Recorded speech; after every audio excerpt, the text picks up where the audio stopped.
Salut à tous, bienvenue dans l'antre, mais pas dans mon antre, dans l'antre de Duck.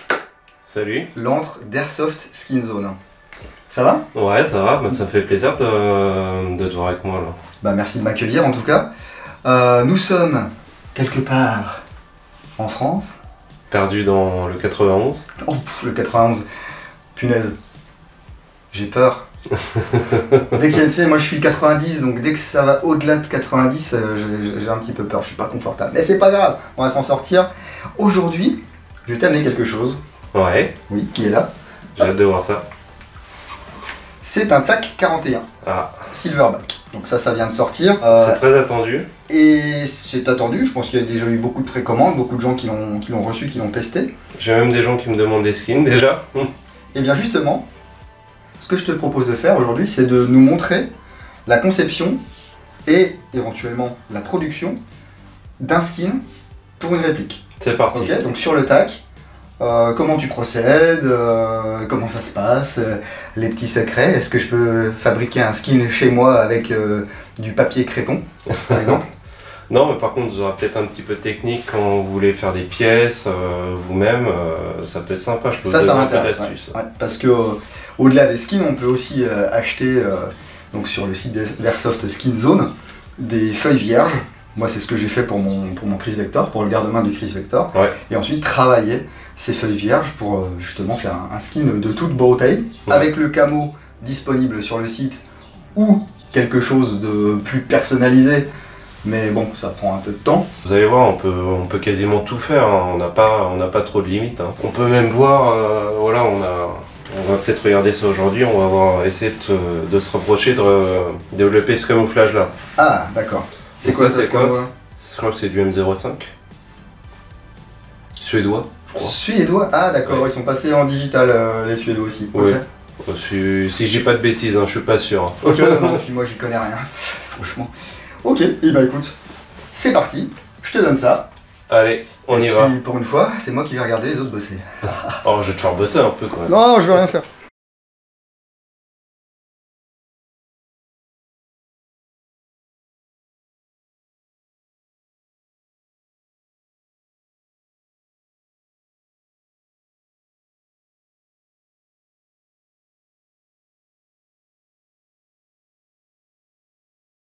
Donc là on va prendre un morceau d'adhésif, brut, hein.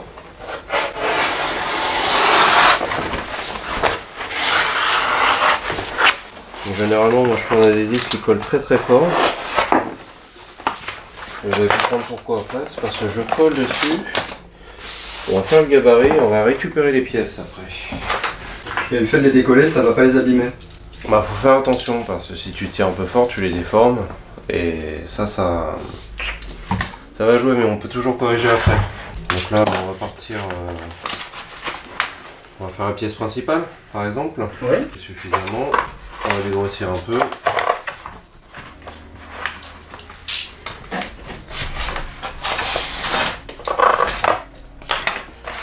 Voilà.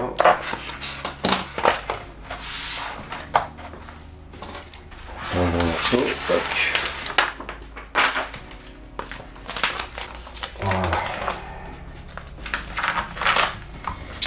Là, je vais venir appliquer la pièce. Et là, on commence à voir un petit peu avec le relief les formes. Ouais. Voilà. Donc là, on va faire tout ce qui ressort déjà. Donc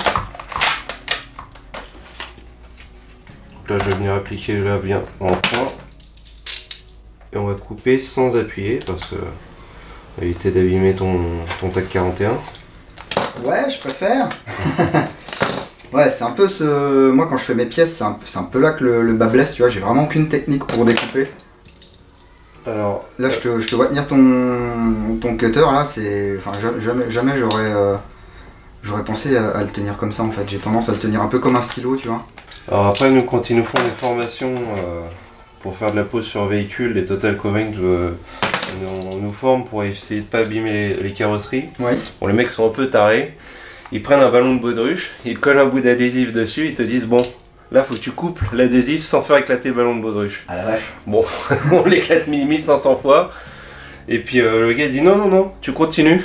Après là on est dans les extrêmes, mais ça t'apprend en fait à ne pas appuyer pour pas abîmer derrière. Bah, je suppose qu'il faut vraiment de bons outils, de bonnes lames.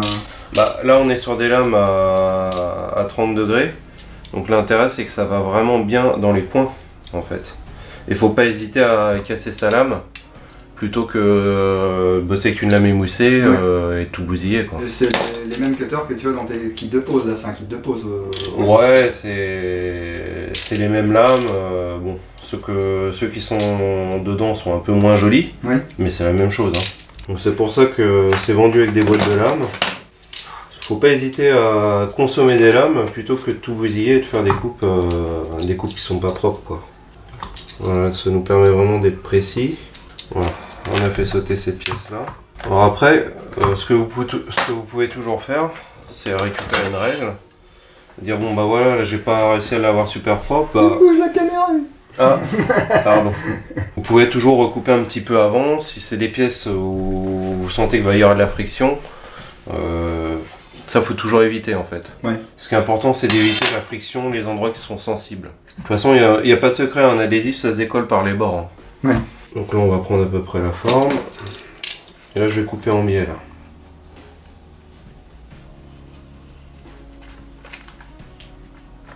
Ok, donc là pareil tu vois, c'est vraiment, je sais pas la technique. Bah, souvent ma lame je la sors genre d'un cran, tu vois. Ouais. Alors que je pense qu'il faut peux vraiment avoir une bonne longueur. Tu peux utiliser jusque là en fait. D'accord. Et moi généralement quand je casse tout ça. D'accord. Après, moi, ça c'est mes techniques à moi. Quand je développe, je sais que je suis pas le seul à faire des skins. Moi, mon but c'est que ça soit le plus simple pour vous à installer. Ouais.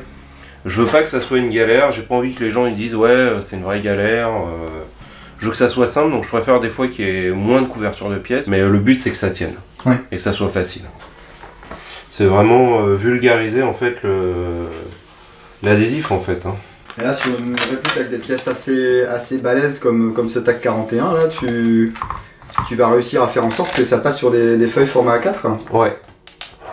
On va voir après comment on fait, mais bah, de toute façon on est obligé de séparer. Pourquoi je préfère bosser sur des formats A4 c'est que déjà ça rentre dans une enveloppe, donc on minimise les frais de port. Parce que je trouve ça débile de vous faire payer 9 € en France pour faire partir quelque chose comme ça. Alors qu'on peut passer par la poste et ça coûte rien quoi. Je veux dire déjà les envois à l'étranger, je parle même pas des tarifs. Ouais, c'est super cher. Donc c'est pareil, des fois j'envoie des répliques vers la Belgique ou quoi, c'est du viol. Heureusement en Belgique ils ont mondial à relais. Ouais. Alors ça n'existe pas encore en Suisse. Ok, ouais, donc beaucoup de minutie. Ouais. Alors après, faut savoir que là-dessus, on n'a pas besoin d'avoir une minutie énorme parce que faut savoir qu'on fait quand même uniquement des tracés là. Donc c'est pas comme si c'était le définitif. Moi ce qui m'intéresse c'est de récupérer les formes en fait. Ok. Et après ça sera un travail informatique peut-être qu'on verra tout à l'heure. Exactement. Ce qui est important tu vois c'est de pas avoir ces millimètres là en trop là. Ouais. Parce que ça me fausse. Ouais. Voilà, là la pièce elle est là. Je vais déjà dégrossir. Sinon je sais pas où je vais.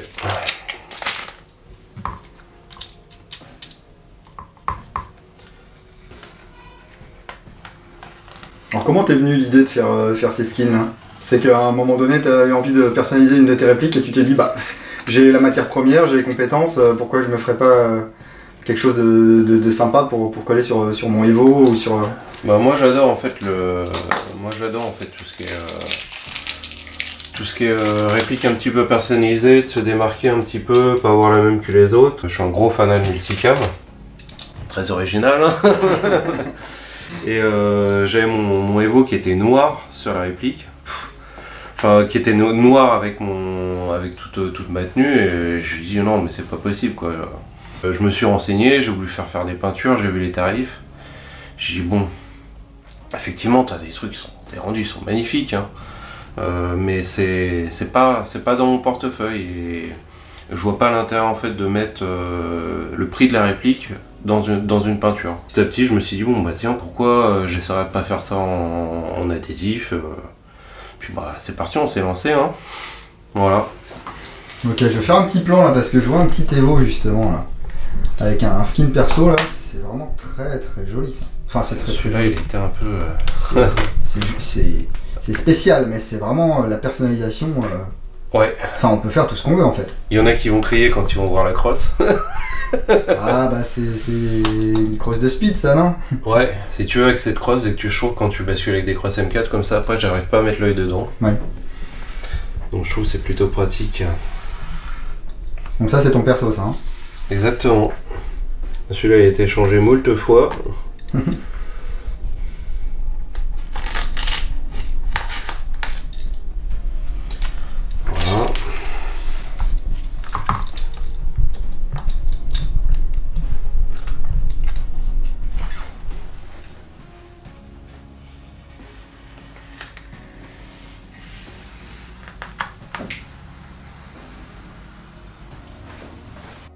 C'est beau un homme qui travaille hein?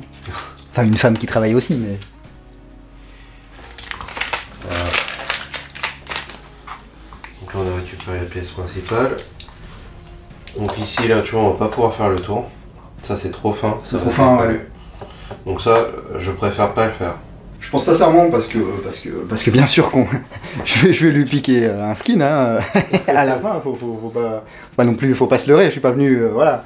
Je suis pas venu là gratos, hein. Il me file un sacré chèque à la fin. Mais je pense allier ça à un paint job. Parce que là, en plus, j'ai le modèle noir. Je vais le mettre là.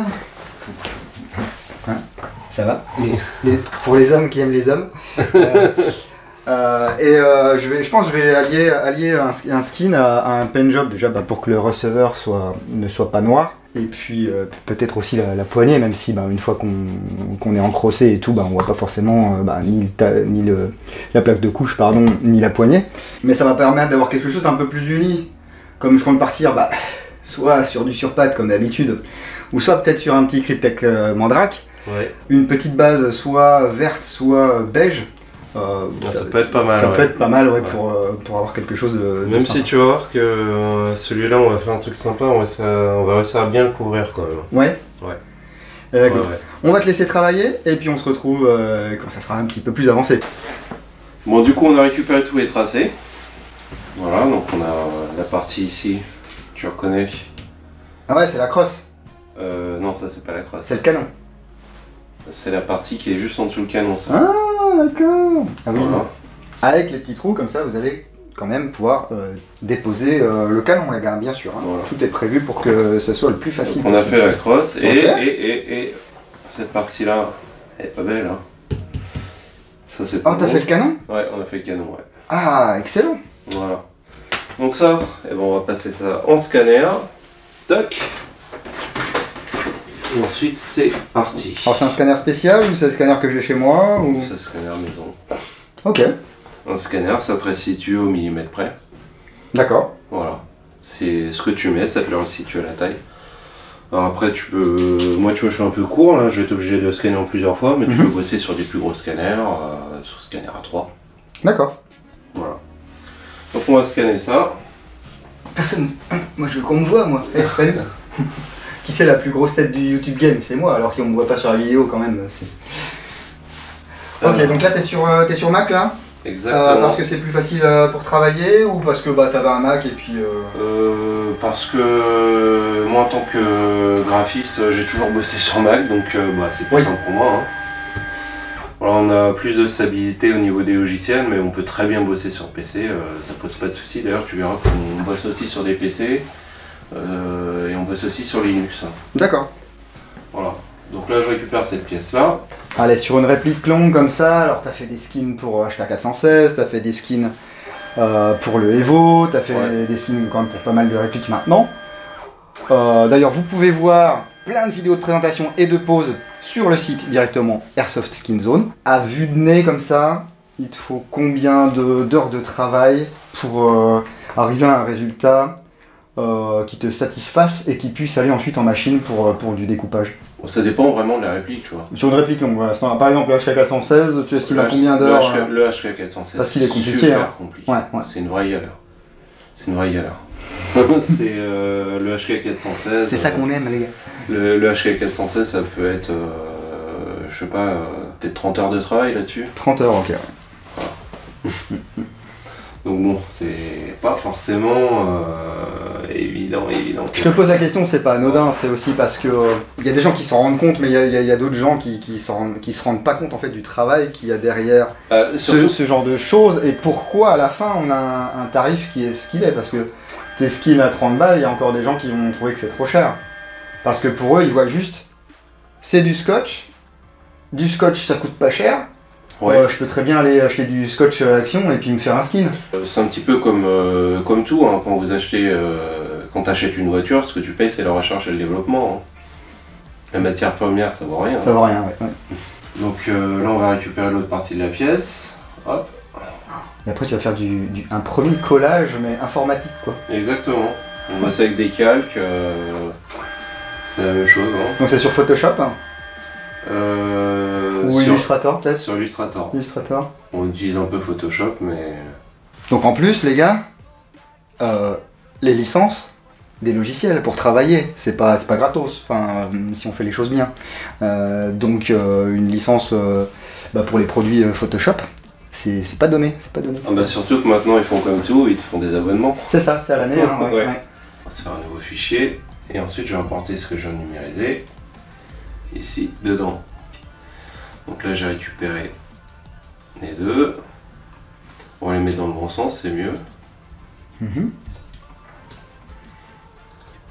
Et tu vois là, j'ai pas... On a les morceaux, il va falloir qu'on fasse concorder. Ok. Donc on va se mettre déjà une ligne droite. Donc tu vois là on n'est pas trop mal. Celle-ci, on va la passer dessus. On va faire une petite transparence.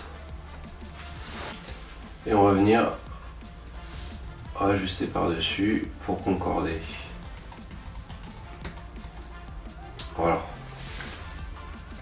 Magie. Ensuite par-dessus ça c'est mon calque de fond. Et maintenant je vais venir retracer tout ce qu'on a fait ici à la mano, à la plume. Ok, donc là tu traces tout au cordeau pour qu'on ait un... Ah non, attends, la courbe là, comment tu m'as fait ça? Comment si j'ai fait la courbe, c'est-à-dire? Bah ouais, la courbe là. Là. Par quelle magie tu réussis à suivre les contours hein? Avec des vecteurs. C'est-à-dire, regarde, là je sais que le prochain point il est là. Ouais. Donc je vais mettre là. Ensuite, on utilise les raccourcis clavier. Hein. Toc. Ici. Oh là là là là. Je bloque là. Là je sais que mon point est bloqué, je reviens. Toc. Ensuite le prochain point, il va être là-bas. Il faut savoir que plus tu fais de points, la machine de découpe à chaque fois qu'elle fait un point, elle s'arrête. Hein. D'accord. Donc tu vois là on sait qu'on est à peu près par là. Donc, tu vois il y a un petit différé là. Ouais. Et nous le but c'est qu'on soit droit. Hein. Donc ça va falloir qu'on corrige, qu'on ajuste après. Ok. Tu vois je rezoome. Hop, c'est reparti, là on va faire la suivante. Je rebloque. Okay. Et on va faire ça tout le long. Hein. Okay. Donc là c'est un premier jet, ensuite tu fais quoi? Tu sors ça, tu découpes et tu regardes si ça colle sur la réplique et ensuite tu fais des ajustements ou... Exactement, ouais. Donc en plus tu vas utiliser quand même un peu de matière première pour calibrer tout ça. Ah bah oui, mais de toute façon on gâche, hein. T'es obligé de gâcher. Moi faut que je vois si ça fonctionne, hein. Je vais pas vendre un truc qui fonctionne pas. Et après tu vois on a des outils, toc. Là par exemple on a des ronds, hein. On va mettre des ronds. Bon là j'utilise le même parce que je sais que c'est exactement la même taille à chaque fois. Puis après je vais tricher. Il y a des choses, moi j'aime pas trop les arêtes en fait. Je préfère faire des arrondis. Ouais. Les arrondis ça se décolle moins que les arêtes. Là tu vois on va faire par exemple un rectangle. Ok. Bon déjà pour du M-Lock on est pas mal, mais ouais il y a le petit emplacement pour le logo que tu pourrais faire très bien carré ou rectangulaire, mais que tu vas un petit peu arrondir, c'est ça? Ouais. Okay. Donc Donc là tu vois, hop, on va se faire un petit outil. Alors, effet spécial, donc on va mettre des arrondis. Je vais demander un aperçu, tu vois. Là on a trop de rayons, on va réduire le rayon. On n'est pas trop mal là.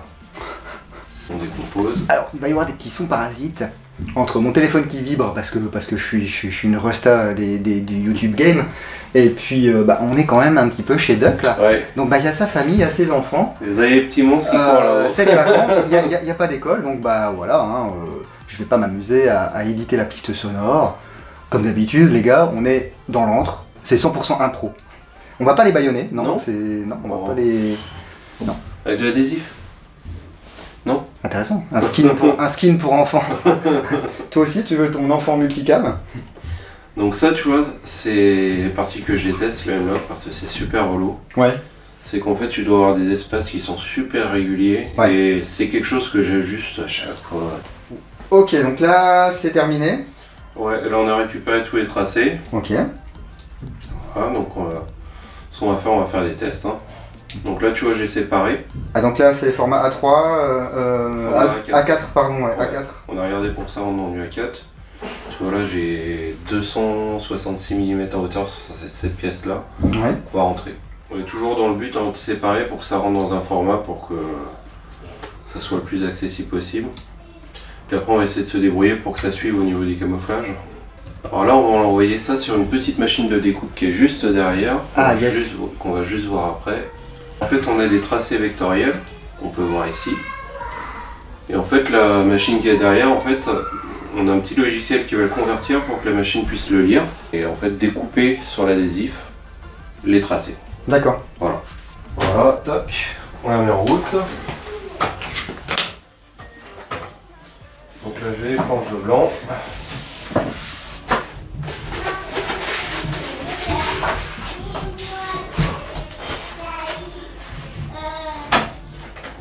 Alors là, on va découper, c'est ça? Ouais, c'est ça.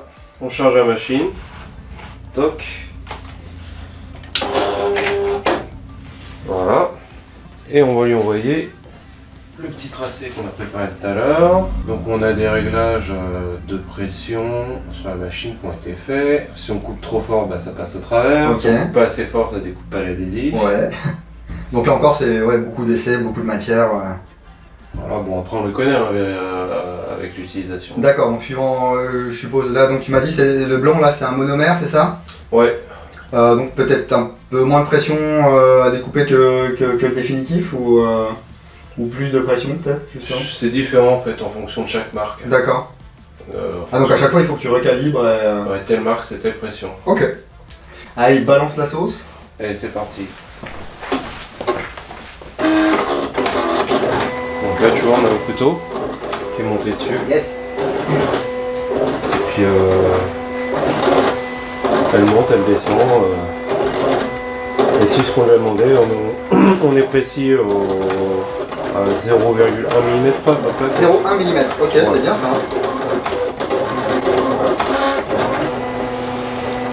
Ouais, tu peux la laisser. Hein. Ah ouais? Ouais. On va faire son petit bonhomme de chemin. Voilà, donc on a récupéré cette pièce là. Hop. Ok. On va mettre notre tac. Alors.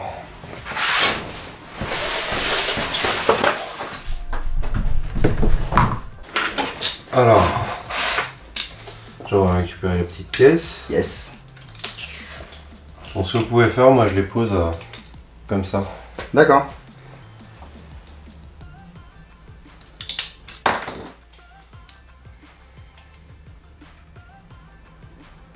C'est ligné là. Et tu vois, ici, volontairement, oui. Il y a du retrait pour que ici ça se décolle pas. Ah, puis en plus, comme là c'est un peu biseauté, ouais, vaut mieux pas aller trop loin. Ah bah non, faut surtout éviter ça. Toute la friction, tu l'évites un maximum. Donc là, tu vois, ça tient, il n'y a pas de souci.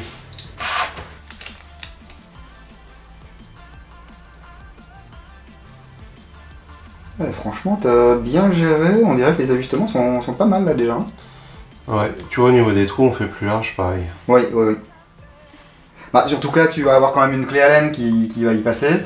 Bon, on va pas démonter tous les 4 matins, mais si on peut effectivement éviter que la clé Allen vienne bousiller l'adhésif, c'est aussi bien. Et puis on a du jeu, faut qu'on ait du jeu parce qu'il y a quand même toujours, au niveau des fabrications, tu peux avoir un corps qui est un petit peu plus différent, un peu différent des autres.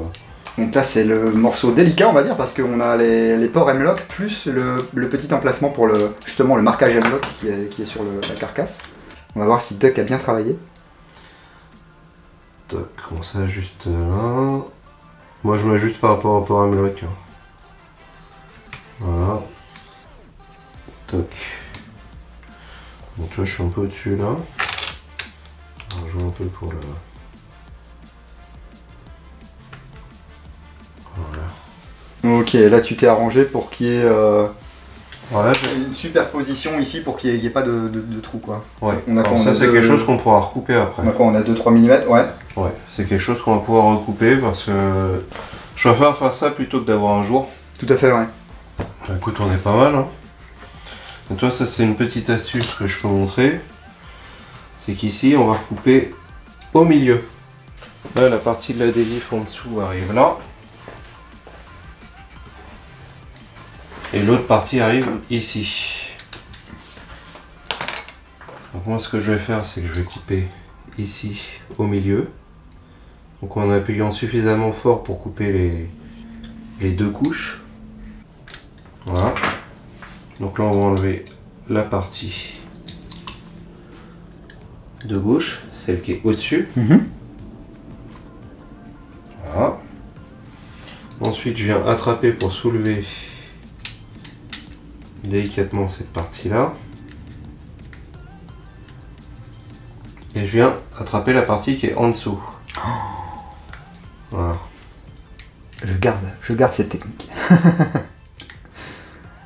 Et comme ça, on a un ajustement qui est quasi parfait. Là. Et là, tu as plus cette surépaisseur qui est pas très belle. D'accord, ouais. Bon, du coup, la prochaine étape, là, c'est quoi? Bon, on va faire un skin. Allez, c'est parti. Allez.